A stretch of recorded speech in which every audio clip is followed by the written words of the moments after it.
우리 청년들의 성장을 위해서 오늘도 대가 한 사람을 소개하겠습니다. 제가 이렇게 인터넷에 이렇게 나오는 재미있는 예화보다 이렇게 대가들의 예화를 소개하는 이유도 역시 우리 청년들이 좀 대가를 많이 경험해야 굉장히 수준 높은 성장을 할 수 있기 때문에 그렇습니다. 좀 어렵다고 느낄 수도 있지만 그러나 또 필요하죠. 이 앙르 메르고손이라고 하는 사람은 프랑스 철학자인데 1927년에 노벨 문학상을 받습니다. 이 철학자가 노벨 문학상 받은 사람은 4사람밖에 없습니다. 오이켄 1908년에 받았고, 그리고 이제 두 번째가 이 앙리 메르고손 1927년에 받았고, 그리고 레이 러셀 1950년에 받았습니다. 그리고 그 유명한 샤르트르 1964년에 받았는데 거절합니다. 샤르트르가. 그래서 샤르트르 이후에 노벨 문학상을 철학자에게 안 주고 있습니다. 화가 난 것 같아요. 그래서 이 두 번 철학자 중에는 두 번째로 노벨 문학상을 받은 참 독특한 그런 분인데요. 이 물질과 기억이라고 하는 책을 통해서 물론 본 주제는 아닙니다만 자유에 관해서 말을 합니다. 근데 이 자유를 프리덤이나 리버티로 표현하지 않고 라티튜드 이렇게 표현합니다. 물론 미국 사람들은 라티튜드 이렇게 발음하지 않겠죠. 뭐 라이튜드 뭐 이렇게 할 텐데 그냥 오늘 라티튜드 이렇게 발음을 제가 하겠습니다. 이 라티튜드라고 하는 말은 이 지리학에서 나오는 말인데 위도를 말합니다. 위도. 그런데 선택의 폭이 넓은 자유를 의미합니다. 이 베르그손이 자유를 말하면서 라티튜드라고 하는 용어를 쓰는 이유는 자유라고 하는 것은 내 마음대로 하는 게 아니라 선택의 폭을 넓히는 것이다 라고 하는 것을 강조하기 위해서 이 용어와 이 단어를 쓰고 있습니다. 굉장히 강조합니다. 자유란 선택의 폭을 넓히는 것이다. 쉽게 설명을 드리기 위해서 예를 들면 한 평의 방에서 살고 있는 사람이 할 수 있는 운동은 스트레칭, 팔굽혀펴기를 포함한 이거 외에는 할 수가 없죠. 그러니까 필연성이 많은 겁니다. 필연적으로 해야 하는 것이 많은 것은 자유가 축소되는 겁니다. 만평의 집에서 사는 사람들은 거기서 뭐 탁구, 테니스, 수영, 뭐 축구도 할 수 있고 농구도 다 할 수 있습니다. 선택의 폭이 넓은 거죠. 정해지지 않은 부분이 넓어지는 겁니다. 자유라고 하는 것은 정해지는 것이 많아지면 자유가 축소되는 것이고, 정해지지 않은 비결정성이라고 이제 이 베르고손은 그렇게 얘기를 하는데요. 비결정성이 확대되는 것은 즉 자유가 확대되는 겁니다. 오늘 뭐 이렇게 좀 이분 문장이 좀 난해합니다. 그래서 그냥 읽지는 않겠고 그냥 설명으로 말씀을 드릴 텐데요. 필연성이 증가하면 부자유가 증가하죠. 필연적으로 내가 이거 해야 한다 그러면 부자유가 늘어나는 거죠. 결정되지 않음이 증가하면 자유가 커지는 거죠. 우리 어르신들에 비해서 우리 청년들은 자유롭죠. 저도 돌아보면 20대 때 대학 생활 때가 가장 자유로웠던 것 같아요. 어떤 구애도 받지 않으니까. 고등학교 때까지는 이제 아버님하고 같이 살았으니까 이제 우리 아버님은 굉장히 무서운 분이어서 자유가 없습니다. 조금도 없습니다. 그러니까 뭐 전공, 직업을 선택할 자유도 저는 없었습니다. 그 정도로 자유가 없었습니다. 딱 대학을 들어가니까 이제 집을 떠났죠. 아무도 나한테 뭐라고 하는 사람이 없어요. 처음에 너무 당황스러웠어요. 적응이 안 됐어요. 그렇게 통제받다가 아무도 나한테 간섭을 안 하니까 너무 적응을 못 해가지고 굉장히 힘들었습니다. 그러나 결정되지 않는 것이 많아지니까 제가 자유가 확대되는 거죠. 청년들이 자유로운 이유는 그거죠. 아직 여러분 직업이 결정되지 않았어요. 선택의 폭이 넓은 거죠. 여러분 배우자도 결정되지 않았어요. 선택의 폭이 넓어서 여러 이성들하고 이렇게 교제를 할 수가 있죠. 자유롭게. 자, 근데 우리 어르신들은 배우자가 있기 때문에 다른 이성과 교제할 수가 없어요. 결정되어 있기 때문에. 그러니까 여러분이 자유로운 이유는 결정되지 않은 부분이 많아서 그런 겁니다. 오늘의 성서일과 본문은 우리가 사람을 의인과 죄인으로 나누는 데에 익숙합니다. 이 사람은 죄인이다, 이 사람은 의인이다. 이렇게 나누는 것에 굉장히 익숙한데, 그러고 나서 한 발짝 더 나가죠. 하나님은 필연적으로 의인은 사랑하고 죄인에게는 벌을 주어야 한다. 여기까지 갑니다. 의인을 사랑할 거냐, 의인에게 벌을 줄 거냐, 죄인을 사랑할 거냐, 죄인에게 벌을 줄 거냐, 이거 선택은 누가 하냐면 하나님이 하십니다. 다시 말하면 하나님의 자유입니다. 하나님의 사랑은 하나님의 자유지, 우리가 그거를 간섭하거나 통제하거나 강요하거나 구속할 만한 권한이 우리에게 없습니다. 자, 그런데 우리가 신앙생활을 하다가 보면 어떤 분들 중에는 사람을 죄인과 의인으로 나누는 거를 굉장히 익숙해하고, 게다가 한 발짝 더 나가서 그러면 하나님은 죄인은 벌 주고 의인은 복을 줘야지 까지 갑니다. 하나님의 자유를 침해하는 거죠. 하나님이 아직 결정 안 했습니다. 하나님이 결정하지 않은 거를 막 내가 결정하는 거죠. 필연성을 막 압박을 하는 거죠. 모든 사람은 의로움과 죄성이 교차합니다. 이 천지는 죄인입니까? 의인입니까? 여러분 나름대로 지금 속으로 다 대답을 하실 텐데 99%는 죄인이라고 말씀하시네요. 맞죠? 죄인이죠. 그러면 의로운 부분은 없나요? 저에게 의로운 부분도 있고 죄된 부분도 있습니다. 교차합니다. 그래서 죄인이다 의인이다 이렇게 판단 내리기가 어려운 거죠. 그걸 누가 하느냐? 하나님이 하시는 겁니다. 우리는 하기 어렵습니다. 교차하기 때문에. 죄성과 의로움이 교차하지 않는 사람이 어디 있습니까? 100% 의로운 분이 있으면 나와보라 그래요. 100% 죄인인 사람이 있으면 나와보라 그래요. 이 두 부분이 다 교차하는 게 우리 인간입니다. 창세기가 그렇게 우리들에게 말씀을 하고 있고, 그러니까 죄인이다 의인이다 나누는 것 자체가 하나님의 영역을 침범하는 겁니다. 이거 우리가 할 수 없는 부분을 우리가 손대고 있는 거죠. 하나님은 의인을 사랑하고 죄인에게 벌을 주신다. 그런데 그러면 의인에게는 고난을 안 주시나요?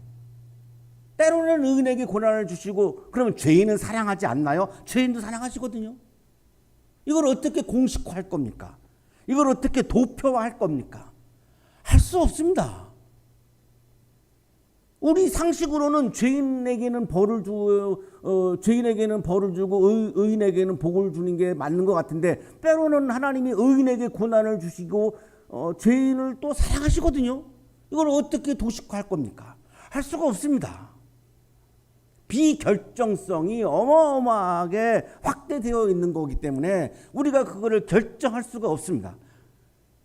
이거를 하나님의 사랑은 하나님의 자유다라고 한마디로 말할 수 있는데, 오늘의 성서일과 본문인 하나님의 사랑은 하나님의 자유입니다, 이 말씀입니다.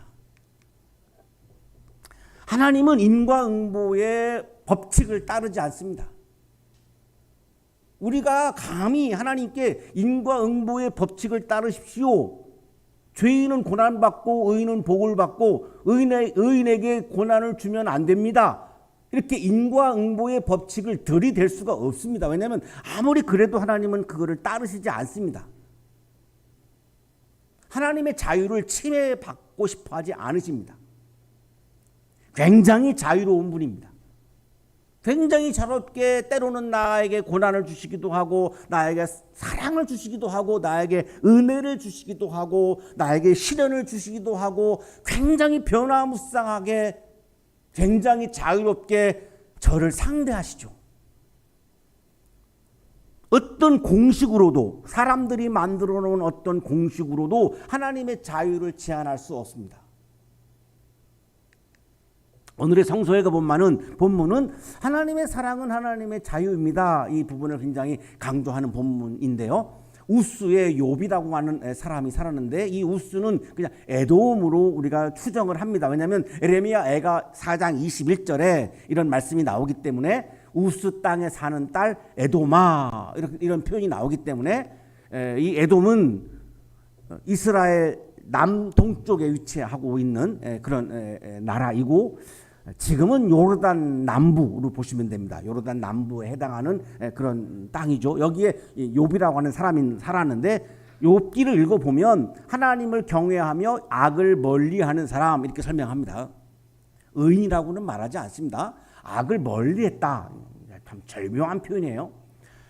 굉장히 부자였고요. 그런데 어느 날 재산을 다 잃어버려요. 하루아침에 다 잃어버려요. 그리고 자녀들이 많았는데 강풍이 불어가지고 자녀들이 다 죽어요. 모든 자녀가 다 죽습니다. 한 명도 안 남고, 그리고 본인은 막 피부병에 막 앓아서 이제 막 눕고요. 막 굉장히 고통을 당하죠. 고난을 당하니까 일단 욥은 내가 뭘 잘못했지라고 떠올립니다. 왜냐하면 모든 고난은 죄로부터 온다라고 하는 생각이 팽배했습니다. 뭐 유대인 전체가 다 그렇습니다만 욥도 마찬가지입니다만 뭐 욥은 또 유대인이 아니죠. 사실은 에돔 사람이니까. 그러나 어쨌든 이 죄 때문에 나한테 고난이 왔지. 그럼 내 죄가 뭐야를 떠올리는 겁니다. 이게 응과응보의 논리죠. 13장 23절에 이렇게 기록되어 있습니다. 내가 지은 죄가 무엇입니까? 내가 무슨 잘못을 저질렀습니까? 내가 어떤 범죄에 연루되어 있습니까? 내가 어떤 죄목 때문에 내가 지금 이런 고난을 당하는 것입니까? 자식을 다 잃고 재산을 다 잃고 건강을 잃고 하나님 나한테 왜 그러시는데요? 내가 뭘 잘못했는데요? 뭐 때문에 그러시는데요? 이렇게 지금 질문을 던지는 거죠. 인과응보의 공식을 욥은 우리처럼 전제하고 있어요. 이게 우주의 이치라고 우리는 확신하고 살고 있죠. 그러나 하나님은 우주를 지으신 분이지 우주의 이치를 따르는 분이 아니에요. 우주의 이치로도 하나님은 제한할 수 없어요. 우주의 이치를 들이대고 인과응보의 원칙을 들이대면서 우리가 하나님의 자유를 제한하는 것, 이것이 불신앙이다라고 욥기는 말씀하는 겁니다. 그게 불신앙이라는 겁니다. 오늘 성서가 본문은 이렇게 시작합니다. 그때 주님께서 욥에게 폭풍이 몰아치는 가운데서 대답하셨다. 하나님과 욥이 이제 만나는 장면이 나오죠. 이런 질문에 대해서 하나님이 대답을 하셔야 되지 않겠습니까? 폭풍이 막 몰아치는 가운데 말씀으로 나타나신 거죠. 암호로 나타나셨습니다. 소리로 나타나셨습니다. 이렇게 말씀합니다. 내가 누구이기에 무지하고 헛된 말로 내 지혜를 의심하느냐?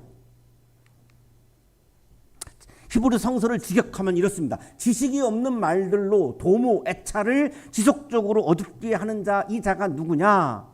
여기 지혜라고 하는 단어가 히브리 성서에는 애차라고 기록되어 있는데, 이 애차라고 하는 말은 도모하는 거, 계획하는 거, 심사숙고해서 결정하는 거, 이런 걸 말합니다. 하나님이 의인에게도 고난을 주시고 죄인도 사랑하시고, 때로는 의인에게 벌을 주시고 의인에게 복을 주시고 죄인에게 벌을 주시고 하는 이런 결정들, 하나님의 심사숙고한 결정들에 대해서 네가 문제 제기하는 것은 헛된 말이야, 헛된 소리야, 이런 의미입니다. 그런 얘기를 감히 나한테 해? 네가 인과응보의 논리를 가지고 하나님의 도모와 하나님의 심사숙고에서 내린 결정 앞에서 나한테 대들어? 그건 무지하고 헛된 말이야. 욥이 말하고 있는 우주의 이치는 하나님 앞에서, 우주를 지으신 하나님 앞에서는 헛된 소리에 불과해. 네가 믿고 있는 삶의 공식, 인생의 공식, 성공의 공식, 이런 것들은 하나님 앞에서 다 헛된 소리야. 인과응보의 틀을 네가 나를 거기다가 집어넣으려고 해? 나는 우주를 창조한 우주의 주인이고 창조자야. 우주의 이치도 다 나에게서 나온 거고 인과응보도 다 나에게서 나온 거고, 나는 그거를 다 창조한 창조주인데 어디다가 나를 거기다가 집어넣으려고 해? 나는 자유로운 신이야. 인간은, 피조물인 인간은 창조주 하나님의 자유를 제한할 수 없어. 지금 이 말씀을 하는 겁니다. 어떤 사람들은 특정한 사람을 죄인이다라고 지목을 하고 천벌을 내릴 것이다 막 이렇게 표현을 하죠. 당신은 죄인이야 이렇게 지목을 하고, 하나님은 당연히 천벌을 내릴 거야 확신하는 말을 막 쏟아내죠. 하나님은 그런 주장을 따르시지 않습니다. 의인에게 복을 주시기도 하지만 때로는 고난도 주시죠. 죄인에게 벌을 주시지만 때로는 사랑도 주시잖아요. 우리의 생각으로 죄인이라고 지목하고 천벌을 막 저주하고 하는 이런 논리들을 하나님은 전혀 따르지 않습니다. 그거를 이렇게 도식화, 공식화 할 수가 없어요. 워낙 변화무쌍하시기 때문에. 하나님께서 죄인에게 벌만 주시고 사랑을 안 주신다면 저는 하나님의 벌을 견뎌낼 재간이 없습니다. 저는 죄인이기 때문에 하나님이 저를 사랑을 안 주고 벌만 주신다. 제가 어떻게 그거를 버텨냅니까? 버텨낼 수가 없어요. 견뎌낼 수가 없어요. 벌을 주시다가 때로는 사랑도 주시기 때문에 제가 버틸 수가 있는 거지. 벌만 주시면 어떻게 살아남죠? 살아남을 수가 없습니다. 하나님께서 저에게 벌을 주시기로 결정했다면 그건 하나님이 심사숙고해서 심사숙고해서 내린 결정이기 때문에 저는 그거를 그냥 받아들여야 하는 거죠. 그것이 신앙입니다. 그거를 거부하는 게 불신앙입니다. 내가 땅에 기초를 놓을 때에 내가 거기에 있기라도 하였느냐? 욥을 창조 시점으로 소환하셔가지고 말씀하시죠. 내가 창조할 때 너 거기 있었어? 너 그거 봤어? 내가 창조할 때 내 뜻이 뭐였는지 네가 알아? 너 거기 없었잖아. 네가 뭘 안다고 그래? 창조의 신비로운 나의 뜻을 네가 어떻게 알아? 너 모르잖아. 네가 어떻게 알아? 그 현장에 없었는데. 누가 이 땅을 설계하였는지 너는 아느냐? 땅을 설계한 나의 신비로운 창조의 뜻을 내가 알아? 너 몰라. 무엇이 땅을 버티는 기둥을 잡고 있느냐? 땅에 주춧돌을 놓았느냐? 이 세상에 기둥을 놓고 주춧돌을 놓은 나의 이 창조의 신비로운 뜻을 너는 모르잖아. 나는 세상을 단순한 선과 악이라고 하는 이진법으로 창조하지 않았어. 모든 것을 다 선과 악의 도식에다가 집어넣으려고 하지. 너는 지금 고난이 오니까 나는 의인인데 왜 고난을 주나요? 나는 왜 죄인들에게는 고난을 안 주나요? 모든 것을 다 선과 악의 도식으로 판단하지. 나는 세상을 모든 것을 다 선과 악의 도식으로 이진법으로 창조하지 않았어. 굉장히 다양한 세상이지. 우리가 선이다 악이다 판단할 수 없는 게 엄청 많죠.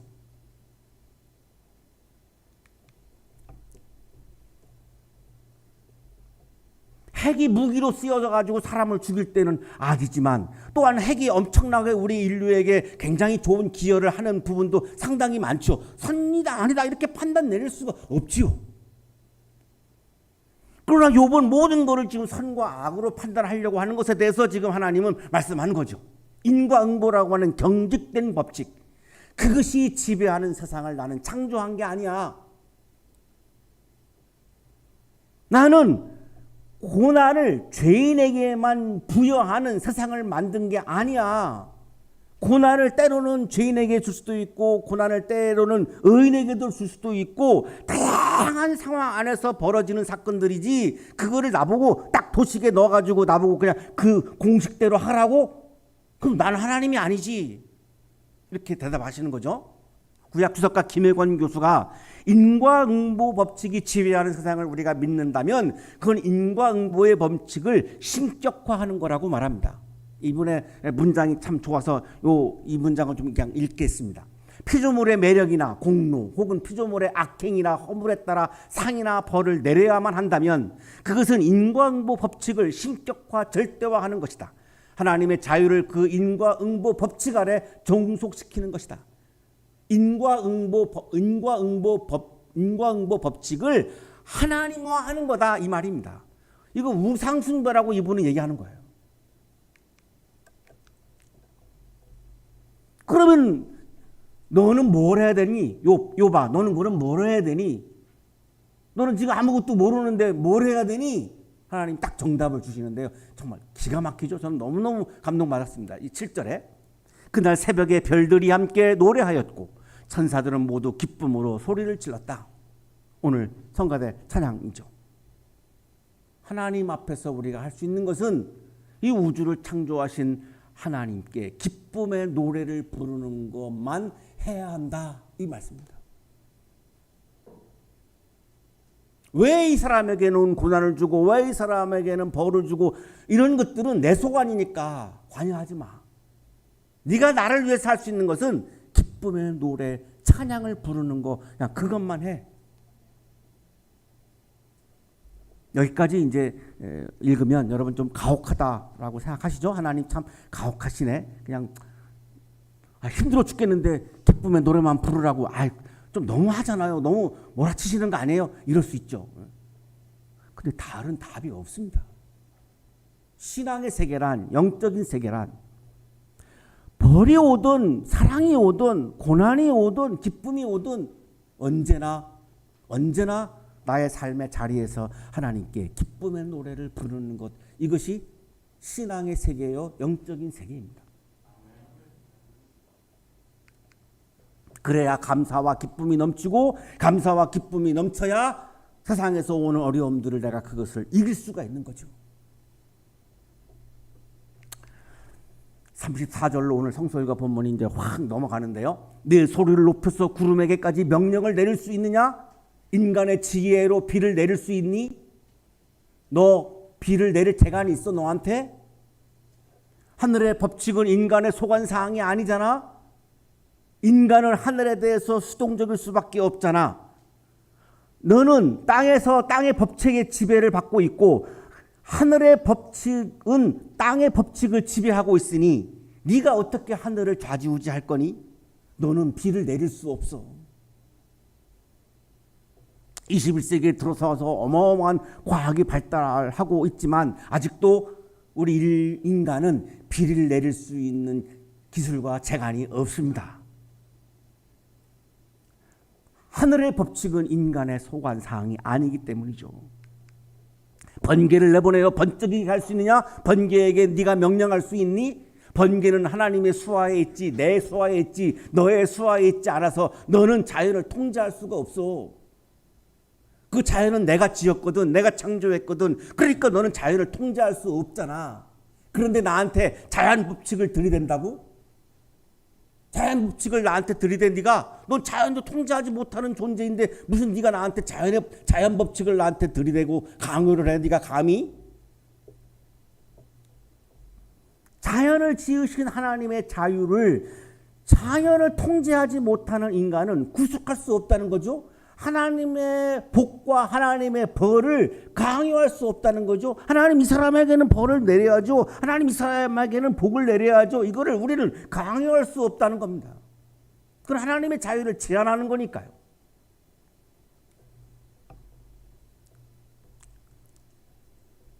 굉장히 논란이 많아서 아직도 성서 번역마다 굉장히 다른 번역임을 확인할 수 있는 게 36절인데요. 강물이 범람할 것이라고 알리는 따오기에게, 이 따오기는 이집트에서 사용하는 새인데 이 따오기가 울면 홍수가 납니다. 실제로 그런 거죠. 비가 오기 전에 우는 수탉에게 비가 온다고 말해주는 수탉이 울면은 비가 온다는 거죠. 팔레스타인 지역에서는 막 그랬던 것 같은데 기가 막히게 맞췄다는 거예요. 현재 대한민국의 기상청 일기예보보다 훨씬 더 정확했다고 합니다. 그러니까 이 하나님의 이 말씀은 너는 인간의 지혜는 수탉에도 못 미치고 따오기에도 못 미치잖아. 지금 이 말씀을 하는 거예요. 이게 뭐 번역이 막 복잡해서 그냥 넘어가겠습니다. 그냥 복잡. 뭐 그게 핵심은 아니니까 혹시 질문이 나올 것 같아서 제가 설교문에는 써드렸습니다. 하경택 교수는 수탉과 오늘 우리 새 번역에 번역되어 있는 것이 가장 문맥에 맞다, 가장 좋은 번역이다 이렇게 우리들에게 말해주고 있어서 수정하지 않고 그냥 이 본문대로 우리는 읽었습니다. 오늘 우리가 읽고 있는 텍스트가 가장 좋은 번역이라고 하경택 교수도 그렇게 말을 합니다. 누가 구름을 셀 만큼 지혜로우냐? 인간의 지혜는 비를 내리게 할 수가 없다. 누가 지혜로워서 티끌을 진흙덩이로 만들고 인간은 지혜로 흙을 만들 수도 없다. 네가 사자의 먹이를 계속해서 댈 수 있느냐? 밀림에 살고 있는 사자들을 네가 먹일 수 있니? 사자들은 웅크려 있다가 먹고 싶으면 나한테 먹을 거를 달라고 요청한다. 그러면 난 줘. 내가 사자의 먹이를 주지. 생태계를 관장하는 내가 주지. 네가 사자의 먹이를 줄 수 있니? 그냥 이렇게 말씀드리면 아니, 동물원에서는 사람이 주잖아요. 그러실까봐 제가 밀림이라고 하는 표현을 설교문에 넣었습니다. 밀림이 사는, 그걸 강조했습니다.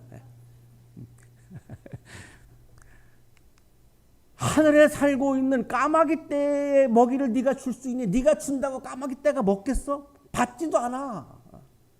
까마귀가 먹고 싶으면 나한테 먹을 걸 달라고 쪼르지 않느냐. 너는 생태계를 살릴 수 없어. 내가 살리지. 생태계를 네가 어떻게 살려? 내가 살리지. 인간의 지혜는 하나님의 창조의 신비로운 뜻을 알 수가 없잖아. 그러니 하나님의 자유를 구속할 수 없지. 하나님의 사랑을 판단할 수 없지. 하나님의 벌을 강요할 수가 없어. 이 사람은 사랑을 줘야 되고 이 사람은 벌을 내려야 되고, 그 어리석게 그런 강요 나한테 하지 마라. 그 무지한 말이야. 헛된 말이야. 이렇게 지금 2절에서 말씀한 것을 계속 지금 끌고 가시는 거죠. 그러면 네가 해야 할 거는 뭐야? 그거를 따지는 게 아니라, 그거에 대해서 불평하는 게 아니라, 그냥 내 앞에서 하나님의 창조의 섭리가 아름답게 흐르고 있고, 하나님의 창조성이 오늘날에도 막 발현하고 있고, 하나님의 사랑이 충만하고 하나님의 은혜가 충만하게, 때로는 그렇지 않을 때도 있지만 대세로 보면 이 세상은 하나님의 은혜와 사랑과 축복에 의해서 막 흘러가고 있는데, 그거를 보고 기쁨으로 나한테 노래하여라. 기쁨으로 나한테 노래하여라.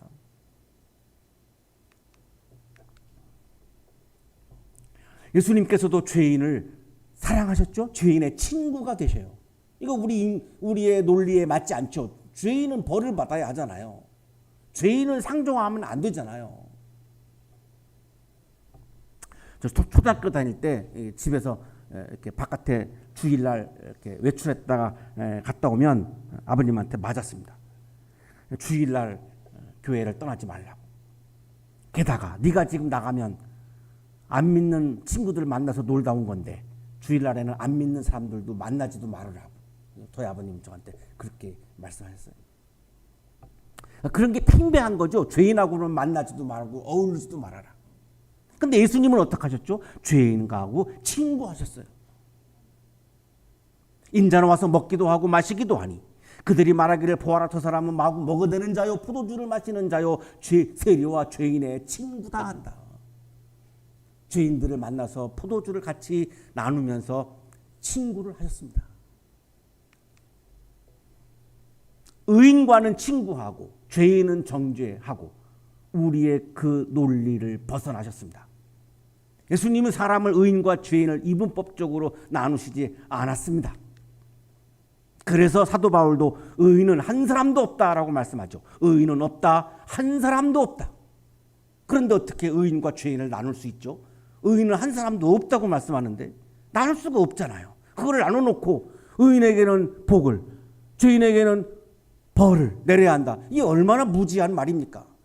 의인이 한 명도 없는데. 죄인에게 고난을 주거나 죄인에게 사랑을 주거나 하나님의 자유입니다. 그거를 논리적으로 설명해봐 못합니다.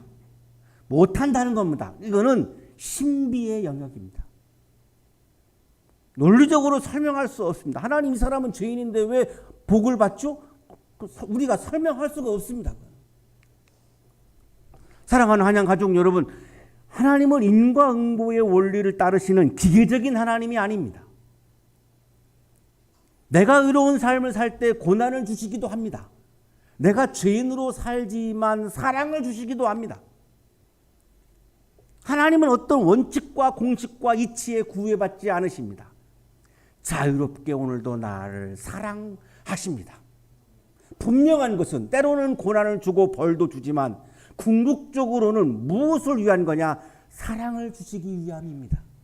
이거는 틀림이 없습니다. 논리적으로 설명할 수는 없지만 분명한 것은 저에게 오는 고난, 저에게 오는 시련, 저에게 오는 벌, 이거는 여기가 끝이 아닙니다. 이거는 하나님이 나에게 사랑을 주시기 위한 과정 속에 있는 상황입니다. 마지막에는 나에게 사랑을 주시기 위한 거지 나를 멸망시키려고 하는 마음이 없으십니다. 하나님은 오늘도 나를 사랑하십니다. 그 사랑의 표현 과정에 벌도 있고 고난도 있고 시련도 있는 겁니다. 하나님의 그런 애정 표현, 사랑의 표현의 일부분일 뿐입니다. 그래서 오늘도 우리는 하나님 앞에서 기쁜 마음으로 노래할 수 있습니다. 하나님의 자유로운 사랑이 여러분 삶 가운데 충만하시기를 간절히 축원합니다.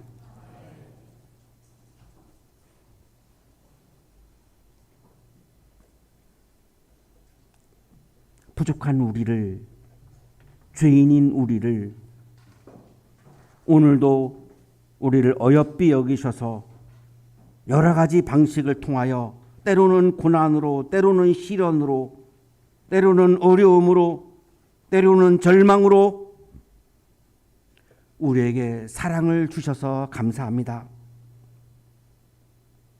주님의 사랑에 감사하며 오늘도 주님 앞에서 기쁨의 노래를 부르며 살아가는 그리스도인으로 아름답게 살게 해 주옵소서.